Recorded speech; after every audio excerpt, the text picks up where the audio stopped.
This video will show you how you can use SSH to connect from a Windows PC to a remote machine running an SSH server.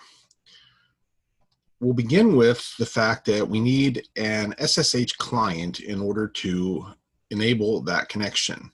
There are numerous SSH clients out there, but the one I'll demonstrate in this video is a freeware open source client called Putty.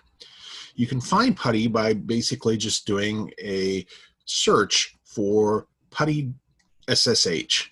In this case, I'm using Google to search for it. When I put Putty SSH in and search, the very first link I find is www.putty.org. And you'll see here, basically download Putty, a free SSH client and Telnet client for Windows. We're not going to really be using it as a Telnet client, but for the purposes of what we're doing here, we can use it to actually enable an SSH connection. You can download Putty by clicking on this link here, and it will take you to a page that offers you the download of the latest version. In this case, it's version 0.74, which is from a few days ago, actually close to 2 weeks ago now, from 6/27 on 2020, and you'll have to select between 32-bit and 64-bit clients. Unless you're running a very old Windows system, you're most likely running a 64-bit Windows system, so you would download the 64-bit version here. I've already done that, and I've gone through the install process. It's fairly simple. It will set it up, and it will put a link to Putty in your start menu. So let me just demonstrate how you would use this.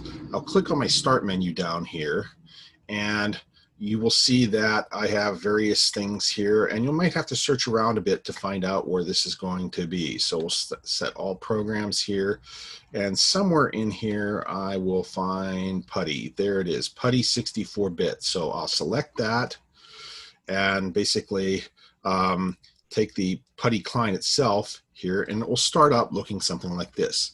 It will give you a Putty configuration window. Okay.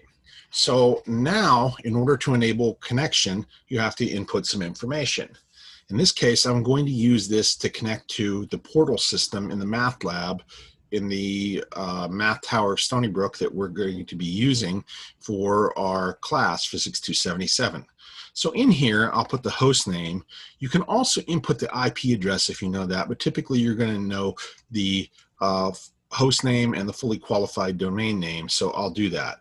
I'll put in portal.mathlab.stonybrook. Oops. Apparently I hit the shift lock or caps lock key there. Okay, portal.mathlab.stonybrook.edu. Okay.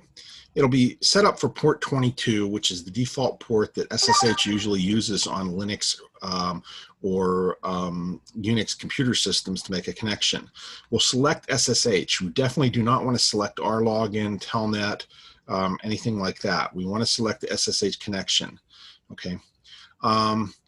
We're going to click on Open here, and it will give you a message that says her server's host key is not cached in this registry.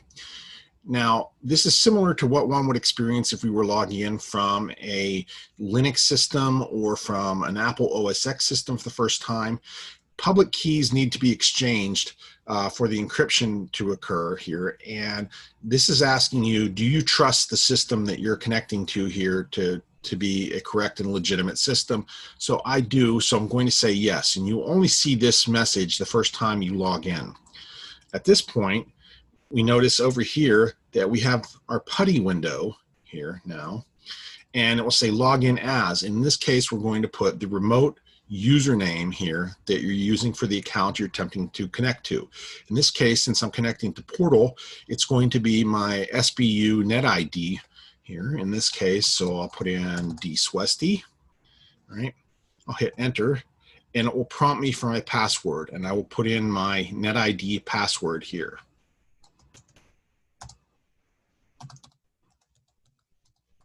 And you notice that as I typed, it did not display any characters. Again, that's for security reasons. So if someone's looking over your shoulder, they cannot see your password.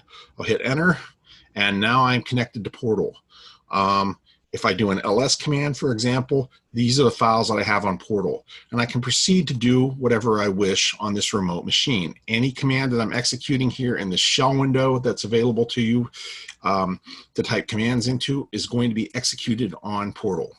When I'm done, I can terminate the session by typing log out, hit enter, and the window disappears and I'm disconnected from that. So this should show you how you can log in from a Windows system using a freeware SSH client, which in this case is Putty, in order to connect to a remote machine via SSH. If you have any questions, please see me about it during office hours and I'll be happy to try and help you out.